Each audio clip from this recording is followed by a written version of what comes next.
আলাইকুম প্রিয় শিক্ষার্থী বন্ধুরা, আমার চ্যানেল সবার জন্য বাংলা আপনাদেরকে আবারও স্বাগতম জানাচ্ছি।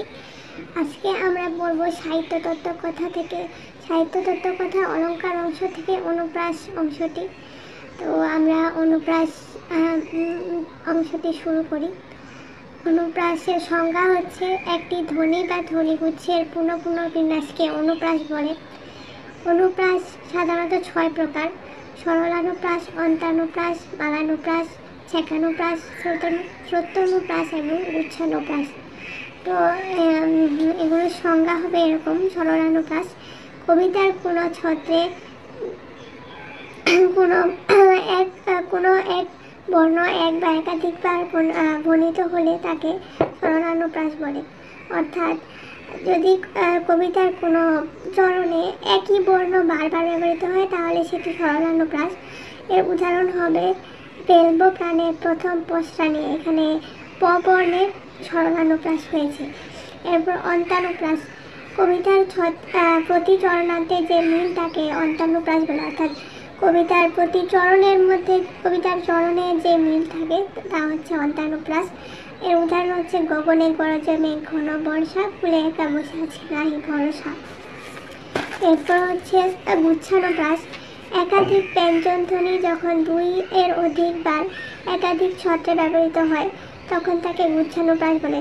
অর্থাৎ একাধিক ব্যঞ্জন ধ্বনি যখন কোনো কবিতার চরণে 2 বা তার অধিকবার ব্যবহৃত হয় তখন তাকে গুচ্ছানুপ্রাস বলে। এর উদাহরণ হচ্ছে না মানে শাসন, শাসন বসন, বাসন, আসন, অসন, আসন, এখানে সন ধ্বনির গুচ্ছানুপ্রাস হয়েছে। ছেকানুপ্রাস একাধিক ব্যঞ্জন ধ্বনি যদি মাত্র 2 বার কোনো কবিতা ছত্রে ব্যবহৃত হয় তখন তাকে ছেকানুপ্রাস বলে। অর্থাৎ এখানে একাধিক ব্যঞ্জন ধ্বনির কথা বলা হয়েছে। একাধিক ব্যঞ্জন ধ্বনি শুধুমাত্র 2 বার কোনো কবিতার চরণে ব্যবহৃত হবে।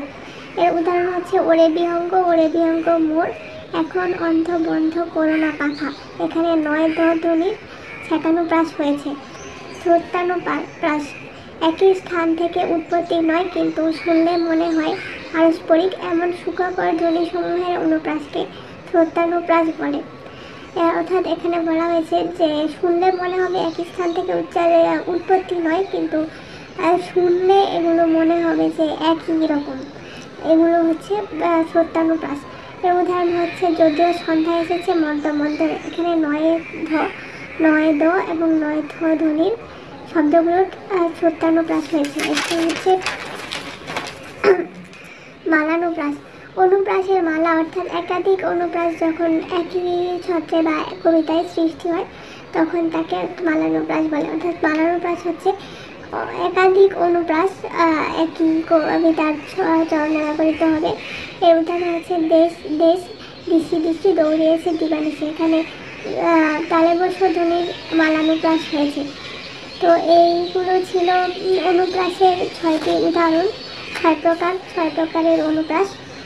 তো পরবর্তী ক্লাসে আমরা শ্লেষ, চমক, বকুক্তি এসব পড়বো ইনশাল্লাহ।